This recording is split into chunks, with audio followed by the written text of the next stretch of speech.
Well, when Vice President Mike Pence landed in Louisiana today, he and everyone he greeted, they wore masks. Now, that's the topic of this week's commentary by Eyewitness News political analyst and Gambit columnist Clancy.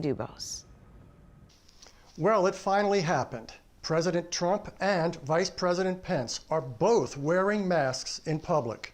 Good for them. Shame it took so long. Now, closer to home, Louisiana's Attorney General Jeff Landry tested positive for COVID-19 today. Because of that, he could not greet the Vice President in Baton Rouge.